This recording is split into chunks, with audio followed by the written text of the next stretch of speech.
Bismillahirrahmanirrahim. Alhamdulillahirabbil alamin. Ar-Rahmanirrahim. Maliki yaumiddin. Iyyaka na'budu wa iyyaka nasta'in. Ihdinas siratal mustaqim. Siratal ladzina an'amta 'alaihim ghairil maghdubi 'alaihim ওয়ালাদ-দাল্লিন। সালের 25শে March কাল রাতে পাকিস্তানি হানাদার বাহিনী আমাদের এদেশের মানুষের নির্বিচারে হত্যাকাণ্ড চালিয়েছিল। সেটা হচ্ছে গণহত্যা দিবস এবং কালো রাত্রি বলে যেটা পরিচিত। সে উপলক্ষে আমাদের আজকের অনুষ্ঠান। এখানে মুক্তিযুদ্ধের স্মৃতিচারণের জন্য আমরা একটা অতিথিকে আমন্ত্রণ জানিয়েছি। যে হচ্ছেন বীর মুক্তিযোদ্ধা মোহাম্মদ মজরুর রহমান মন্টু। উনি অগ্রণী ব্যাংক লিমিটেডের ডেপুটি জেনারেল ম্যানেজার ছিলেন। উনি এখন অবসরপ্রাপ্ত এবং উনি আমাদের আত্মীয় হন, আমাদের ফরিদাবাদ হাজবেন্ড। যিনি অত্যন্ত সম্মানী ব্যক্তি। এখন তোমাদের সামনে বক্তব্য রাখছেন বীর মুক্তিযোদ্ধা মোহাম্মদ মজরুর রহমান মন্টু, আজকের অতিথি। Attention please. তোমরা একটু কথা বললে তো আমি কথা বলতে পারবো না, তোমাদেরকে আমি জানাতেও পারবো না। দয়া করে তোমরা একটু চুপ থাকবে যদি আমার কথা শোনো। 1971 সনে আমি তোমাদের মতো ছাত্র ছিলাম। আমি তখন নিউটনের ছাত্র। নিউটন বুঝো তোমরা? নিউটন, আচ্ছা, থ্যাংক ইউ। আমি সবে মাত্র ক্লাস 10-এ উঠেছি। তখন 1971 সাল। আমরা 71 সালে আমি তোমাদের কিছু কথা বলবো, একটু শুনো, মনোযোগ দিয়ে শুনবা। মনোযোগ দিয়ে না শুনলে কিন্তু তোমরা কিছুই বলতে পারবো না। আমি অতীত নিয়ে বলবো না। আজকে 25শে মার্চ এবং 26শে মার্চ মুক্তিযোদ্ধা বঙ্গবন্ধু, জাতির জনক, হাজার বছরের সর্বশ্রেষ্ঠ বাঙালি বঙ্গবন্ধু শেখ মুজিবুর রহমান এবং যারা এই স্বাধীনতার সপক্ষে কাজ করেছে তাদের সম্বন্ধে তোমাদের কিছু কথা বলবো, তোমাদের ভবিষ্যতে কাজে লাগবে। আমি যখন ক্লাস 10-এ পড়ি তখন আমার সাথে অনেকেই এখন সচিব আছেন, রিটায়ার করেছেন, অনেক পর্যায়ে অনেক বড় নেতারাই আছেন। তোমরা এখানে যারা আছো এদের মধ্যে অনেকে অনেক বড় হবা এবং তারা এই দেশকে পরিচালনা করবা, দেশের বুদ্ধি দিয়ে দেশকে আগায় নেবা। আমি এই আশা করি এবং তোমাদের সামনে আমি এসেছি কিছু স্বাধীনতার কিছু সময়ের কিছু কথা বলার জন্য। গল্প নয়, মনে রাখবা বাস্তবতা, যেটা আমার চোখের সামনে দেখা। 25শে মার্চ আমরা কালো রাত্রি বলে থাকি। 25শে মার্চ এমন একটা দিন যেদিন কালো রাত্রে, যেদিন রাত্রে নির্বিচারে পাকিস্তানি বাহিনী আমাদের উপর গুলি চালিয়েছিল, যেগুলা কেউ আশা করে নাই, চিন্তাও করে নাই। সেখানে সাধারণ রিক্সাওয়ালা থেকে আরম্ভ করে জ্ঞানী গুণী, যত আমাদের জ্ঞানী গুণীজন ছিলেন তাদের বাসায় গিয়ে পর্যন্ত গুলি করেছে। পূর্ব পাকিস্তানের আর্মির কাছ থেকে তারা অস্ত্র নিয়ে নিয়েছে, পুলিশ বাহিনীর কাছ থেকে অস্ত্র নিয়ে নিয়েছে এবং আনসার বাহিনীর কাছ থেকে অস্ত্র নিয়ে নিয়েছে। নেওয়ার পরে তাদেরকে সামনাসামনি গুলি করেছে। একদিন আগে যারা একই সাথে লেফট রাইট করেছে, প্যারেড দিয়েছে, 1 ঘন্টা 2 ঘন্টা পরেই আবার তাদের অস্ত্র নিয়ে তাদের সামনে তারাই বন্দুক দিয়ে গুলি চালিয়েছে। এটা ছিল 25শে মার্চ 1971-এ পাকিস্তানি বাহিনী আমাদের উপরে অত্যাচার করেছে। আমরা 1952 সালে এই যে তোমাদের মতো ছাত্ররা, তারা আমরা যখন ছাত্র ছিলাম সবাই আন্দোলন করেছি আমাদের মায়ের ভাষার জন্য, বাংলা ভাষার জন্য। 52-তে তোমরাই তোমাদের মতো ছাত্ররা প্রাণ দিয়েছে, বাংলা ভাষা এনেছে। তোমাদের মতো ছাত্ররা তোমাদের মতো ছাত্ররা যখন যুদ্ধে গিয়েছে 15-16 বছর বয়সে ছাত্ররা, আমি তখন যুদ্ধে গিয়েছিলাম। কেন যুদ্ধে গিয়েছিলাম? তোমাদের মতো বয়সী আমরা যুদ্ধে গিয়েছি। তোমরা মনে করো না, নিজেদেরকে ছোট মনে করো না, তোমরা অনেক বড় হবে, তোমরা ইতিহাস জানবে। বাংলার ইতিহাস তোমাদের জানা দরকার। মাটিকে, বাংলাকে ভালোবাসা দরকার। যদি দেশকে ভালো না বাসতে পারো তাহলে জীবনেও বড় হতে পারবে না। সবাই দেশকে ভালোবাসতে হবে, এদেশের মানুষকে ভালোবাসতে হবে। তোমরা আরেকটা কথা বলি, বঙ্গবন্ধু সম্বন্ধে কিছু কথা না বলে নয়। বঙ্গবন্ধুর ডাকে আমরা কিন্তু মুক্তিযুদ্ধে গিয়েছিলাম। তোমরা 7ই মার্চের ভাষণটা শুনবে মনোযোগ দিয়ে। 7ই মার্চের মাসে বঙ্গবন্ধু জানতেন যে আমরা যে অধিকারটা চাই পাকিস্তানের কাছে, পাকিস্তান গভর্নমেন্টের কাছে, সে অধিকার আমাদের দিবে না। আমরা নির্বাচিত হয়েছিলাম 69-এ, আমাদেরকে আমরা যে ম্যান্ডেট পেয়েছিলাম জনগণের কাছ থেকে, যে পার্লামেন্টের মেম্বার আমরা হয়েছিলাম, তখন আমরা ছিলাম বেশিরভাগ মেম্বার, কিন্তু পাকিস্তানিরা আমাদেরকে ক্ষমতা দিবে না। ওরা পূর্ব পাকিস্তানের লোকদের কাছে ক্ষমতা রাজত্ব দিবে না বললেই এই যুদ্ধের সূত্রপাত। ওরা আমাদেরকে ক্ষমতা দেবে না, ওরা ঘৃণার চোখে দেখতো, আমাদেরকে বাঙালি বাস্টার্ড বলে ডাকতো, ওরা অলওয়েজ আমাদেরকে ঘৃণার চোখে দেখতো। এই যে ঘটনাগুলা আমরা ছোট সময় তোমাদের মতো অবস্থায়, আমি তখন ছাত্র সংগঠন করা হয় 1970 সালে। আমি হাই স্কুলে পড়ি, হাই স্কুলে থাকাকালীন অবস্থায় আমি সেই ছাত্র সংগঠনের চেয়ার ছিলাম। আমি এলাকায় আমি মুক্তিযুদ্ধের জন্য, মুক্তিযোদ্ধাদের জন্য, মুক্তিযুদ্ধের জন্য সংগঠন যারা বড় ভাইয়া করেছে তাদের সাথে সাথে আমি ছিলাম। আমি দেখেছি তখনকার অবস্থা, পাখির মতো গুলি করে মেরেছে। আমার মুক্তিযুদ্ধ যাওয়ার একটু ইতিহাস তোমাদের না বললেই নয়। সুশান্ত নামে আমার একজন বন্ধু ছিল, ছেলেবেলার বন্ধু, তোমরা মনোযোগ দিয়ে শুনবে। সুশান্ত আমার ছেলেবেলার বন্ধু। 3 প্রাইমারিতে যখন আমি পড়তাম তখন ওর সাথে আমার ছিল খুব ঘনিষ্ঠতা। আমাদের সময় তো ছিল তাল পাতা সিদ্ধ করে মা আমাকে পড়তে দিত অক্ষর লিখে, ক খ। তোমরা তো এখন তো কম্পিউটার যুগ হয়েছে, তোমরা অনেক কিছুই জানো না। আমরা তাল পাতার অক্ষরে লিখতাম, কালির কলম দিয়ে টুনি যেন এই যে কঞ্চি, বাঁশের কঞ্চি দিয়ে কলম বানাই দিত আমাদের। তো ছোট সময় ওই দিয়ে লিখতাম। আমার বন্ধু ছিল সুশান্ত, একই স্কুলে আমরা যেতাম। যেতে একদিন সুশান্তর সাথে আমার এত আন্তরিকতা হলো, মনে করো তোমাদের এখানে 100 জন বন্ধু আছে, তার মধ্যে আন্তরিকতা থাকে 2-1 জনের মধ্যে অনেক বেশি। সুশান্তর মা ছিল খুব ভালো মানুষ, আবার আমার বাবা মারা যায় ছোট বয়সে, 3-6 মাস বয়সে। সুশান্তর বাড়ি ছিল স্কুলের কাছে। তোমরা মনোযোগ দিয়ে শুনবে একটু কথাটা। স্কুলের কাছে তাই যখন আমাদের বলতো লেজার পিরিয়ড, তোমার যখন টিভি পিরিয়ড বলো, ওই সময় সুশান্ত আমাকে নিয়ে যেত ওদের বাড়িতে। স্কুলের পিছনে ছিল ওদের বাড়ি। তো ওর মাকে আমি মাসিমা ডাকতাম। এমন কোনো স্কুল দিন ছিল না ওই মাসিমা সুশান্তকে পাঠাইয়া না দিত আমাকে নেওয়ার জন্য, যে ওকে দুপুরে নিয়ে আসিস, তোরা 2 জনে খেয়ে যাবে। আমি ওদের বাড়িতে খেয়ে যেতাম। ওর সাথে আমার ছিল হৃদয়ের সম্পর্ক। এরপর প্রাইমারি পাস করে আমি চলে গেলাম হাই স্কুলে। আমার মামার বাড়ির কাছে একটা হাই স্কুল, আর সুশান্ত করল কি ওর বাড়ির পাশেই একটা হাই স্কুল। কিন্তু 1971-এ আমার বন্ধুকে বাড়িতে ছিল ওর মা আমাকে একটা লোক দিয়ে খবর পাঠালো যে মন্টু, আমি তো আর থাকতে পারবো না, তখন এপ্রিল-মে মাস, যে আমরা চলে যাব ইন্ডিয়াতে, তোকে একটু দেখতে ইচ্ছা করে, তুই একটু আসিস। আমি তখন যুদ্ধ চলে, আমি অনেক কষ্ট করে বর্ষার দিন আমি চলে আসছি আমাকে মাসিমাকে দেখতে। আমি যখন কাছাকাছি আসছি শুনলাম যে আর্মির গুলি। ওই বাড়ি ঘেরাও দিল আর্মিরা, ঘেরাও দিয়ে সুশান্তকে ধরলো। সুশান্তকে একটা নারকেল গাছে উঠানো হলো, সেই নারকেল গাছে উঠাইয়া ডাব কাটা হলো। সুশান্ত যখন নামতে ছিল তখন গুলি করে তাকে পাখি চোখ ফেলে দেওয়া হলো। আমি অনেক দূরে বসে আমি দেখলাম যে আমার বন্ধুরা আত্মচিৎকার, সে আত্মচিৎকারে আমি ঠিক থাকতে পারি নাই। ওরা চলে গেল, আমি গেলাম, গিয়ে দেখি সুশান্তর চোখ খোলা। সে আমাকে দেখে ওরা চোখের জল ফেলে দিল। আমি আর কান্নায় ঠিক থাকতে পারলাম না। তারপর সুশান্ত মায়ের কাছে গেলাম, আমি মাসিমার কাছে গেলাম। মাসিমা তো পাগল হয়ে গেল। সেই মাসিমা তারপরে চলে গেল কোথায়? ইন্ডিয়া চলে গেল। আমার বড় ভাই ইন্ডিয়া চলে গেল। আমরা ওখানে বেশ শপথ নিলাম আমরা মুক্তিযুদ্ধে যাব। আম্মা তো আমাকে ধরে অনেক কান্নাকাটি, আমি ছোট ছেলে, আমার জন্য কান্নায় আম্মা বেহুশ। আমি গোপনে চলে গেলাম, এক কমান্ডারের পিছন ধরে মুক্তিযুদ্ধে চলে গেলাম। কেন চলে গেলাম? এইভাবে আর হয় না।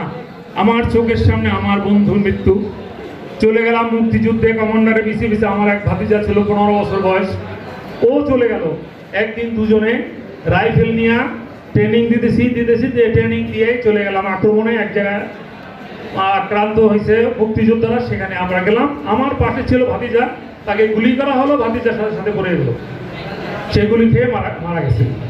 তাকে নিয়ে আর কিছু আসতে পারে না, আমরা পালিয়ে ওখান থেকে যেভাবে জীবন বেঁচে আসলো। এইভাবে যুদ্ধ করতে করতে শেষে যে পাকিস্তানিরা আমার বন্ধুকে মেরেছিল, আমার এলাকায় আগুন দিয়েছিল, আমার প্রতিবেশীর গায়ে আগুন দিয়েছিল, ঘর বাড়ি ছাড়া করেছিল, তাদেরকে আমরা কাউকে পাকিস্তান যেতে দেই নাই। আমার উপজেলায় মেরে তাকে উপজেলায় কবর দিয়ে দিয়েছে তারা। আমরা রাত্রে 3 মাস চেষ্টা করে তাকে আমরা হত্যা করেছি। তাদেরকে একজন পাকিস্তানিকেও আমরা যেতে দেইনি। এইভাবে বিভিন্ন জায়গায়, অনেক জায়গায় আমরা গিয়েছি যেখানে আমাদের মৃত্যুর ঝুঁকি ছিল, অনেক জায়গায় গিয়েছি যেখানে আমরা অল্পের জন্য বেঁচে গিয়েছি। এরকম আমাদের অনেক হাজার হাজার মুক্তিযোদ্ধা মারা গেছেন, আমাদের বোনেরাও যুদ্ধ করেছেন, অনেক বোন নির্যাতিত হয়েছেন, অনেক মায়েরা নির্যাতিত হয়েছেন। তাদেরকে এই দেশের বিরোধী রাজাকার যারা ছিল তারা আমাদেরকে বহু ক্ষতি করেছে, নাহলে আরো আমরা এই পাকিস্তানি হানাদারকে মারতে পারতাম এবং অনেক মানুষকে সেভ করতে পারতাম। এদের জন্য আমরা পারি নাই। যাই হোক, আমি তোমাদের কাছে আমার একটা অনুরোধ থাকবে, তোমরা মাতৃ বাংলাদেশকে ভালোবাসবে, বাংলাদেশের মানুষকে ভালোবাসবে এবং বড় হয়ে মানুষ হবে, অমানুষ হবে না। মানুষ শিক্ষায় মানুষকে মানুষ করে, অশিক্ষায় মানুষকে জানোয়ার করে। তোমরা 2 পাওয়ালা মানুষ হবে, কিন্তু পৃথিবীতে 2 পাওয়ালা কুকুর আছে বহু, যেগুলোকে তোমরা লক্ষ্য করবে, তাদের ফলো করবে না। আর বাংলাদেশ, বঙ্গবন্ধু এই জাতির জনক, উনি দেশের স্বাধীনতার জন্য যে যা কাজ করে গেছেন, আমি একজন মুক্তিযোদ্ধা হিসেবে বলবো তার দান অপূরণীয়। আর 1900 তোমরা যতদিন বেঁচে থাকো, 25শে মার্চের কথা মনে রাখবে। এই কালো রাত্রিতে তোমাদের অনেক আত্মীয় স্বজন দেখবে, খোঁজ করে তাদেরকে মেরে ফেলা হয়েছে অন্যায়ভাবে। এরা তো কোনো দোষ করে নাই। 26শে মার্চ আমাদের স্বাধীনতা দিবস। আর কি আমাদের এই দিবসটাও তোমরা পালন করো সবাই। আমি তোমাদের কাছে অনুরোধ করব, তোমরা শিক্ষিত হও, সুশিক্ষিত হও, বড় হও, মানুষকে ভালোবাসবে। এখানে কোনো ধর্ম নাই, বর্ণ নাই, কিছুই নাই।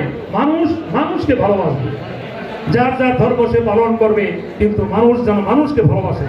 কোনো ধর্ম নাই, বর্ণ নাই, নির্বিশেষে আমরা সবাই মানুষ, আমরা সবাই বাংলাদেশি, আমরা সবাই বাঙালি। আমাদের জন্ম বাংলায়, এই বাংলা আমার, এ বাংলা তোমার, এ বাংলা সবার, যেই বাংলায় জন্মগ্রহণ করেছে। এই বলে আমি তোমাদের বক্তব্য শেষ করছি। জয় বাংলা, জয় বঙ্গবন্ধু, আমাদের জাতীয় উচ্চারণ। আমার সাথে তোমরা হ্যালো বাবা, এক মিনিট, তোমরা আমাদের বাংলাদেশের জাতীয় স্লোগান কি? জয় বাংলা। তোমরা আমার সাথে একটু বলো, জয় বাংলা, জয় বাংলা, জয় বাংলা। Thank you.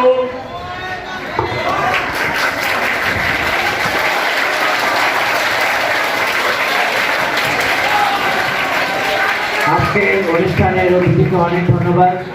আমরা আজকের অতিথির কাছ থেকে অনেক কিছু জেনেছি, যেগুলো আমাদের অজানা ছিল।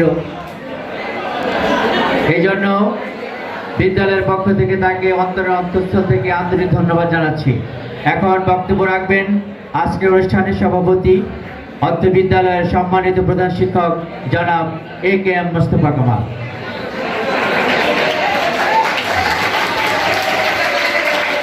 আসসালামু আলাইকুম।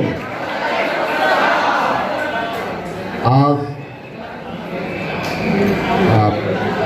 গণহত্যা দিবস উপলক্ষে আয়োজিত সভায় উপস্থিত সম্মানিত অতিথি, বীর মুক্তিযোদ্ধা, আমাদের আত্মীয় জনাব মতলেবুর রহমান, উপস্থিত সম্মানিত সহকর্মীবৃন্দ, প্রিয় শিক্ষার্থীবৃন্দ, আজকের যে আয়োজন, এই আয়োজনটি অগ্নিজরা মার্চ মাসের ধারাবাহিক আয়োজনের একটি অংশ। আমরা 8 তারিখে উদযাপন করেছি সুবর্ণ জয়ন্তী প্রাথমিক শাখার জন্য। সেখানে আমরা এই বিদ্যালয়ের প্রাক্তন ছাত্র বীর মুক্তিযোদ্ধা শাহ আলম সাহেবকে আমরা নিয়ে আসছিলাম।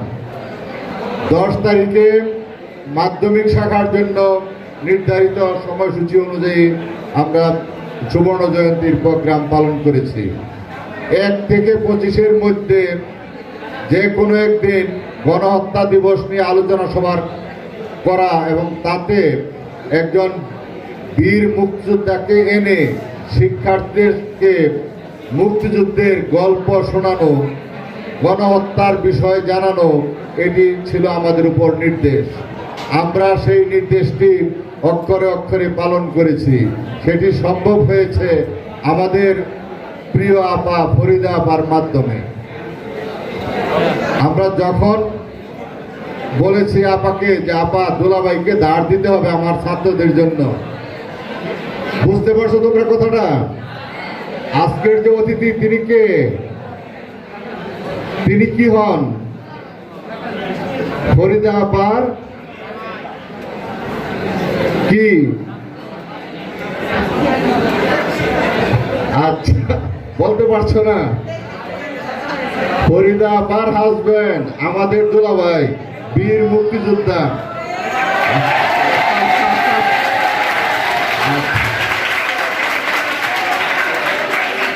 দেখো, আমার চেয়ে জোয়ান, কিন্তু আমার চেয়ে 10 বছরের সিনিয়র। আমার চেয়ে জোয়ান যুবক 10 বছরের, আমার চেয়ে 10 বছরের সিনিয়র।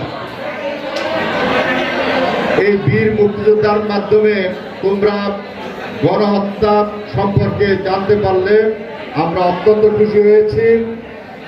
তোমরা জানলে, বুঝলে। আমাদের ধারাবাহিক প্রোগ্রাম চলছে 26শে মার্চ। 26শে মার্চ কি দিবস? স্বাধীনতা ও জাতীয় দিবস, দুটি অংশ।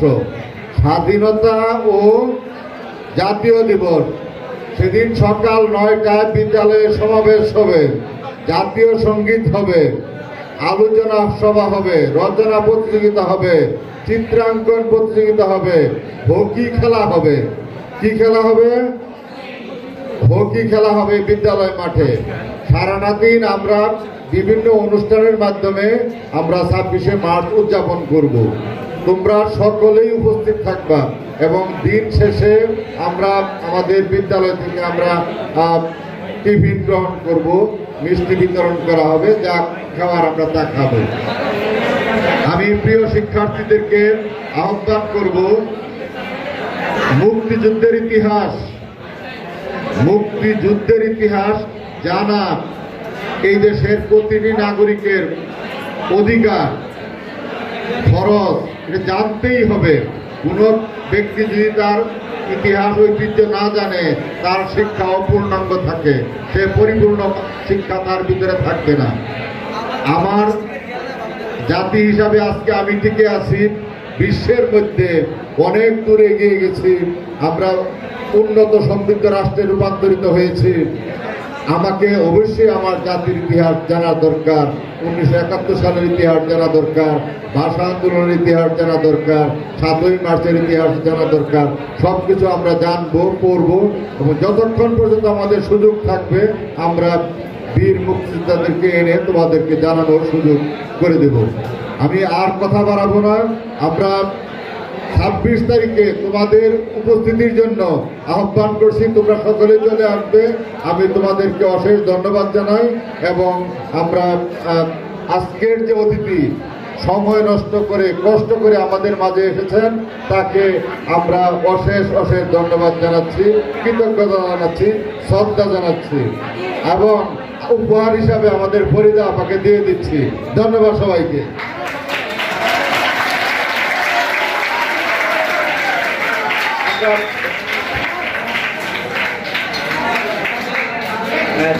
আমাদের অনুষ্ঠান আজকের মতো সমাপ্ত ঘোষণা করা হলো।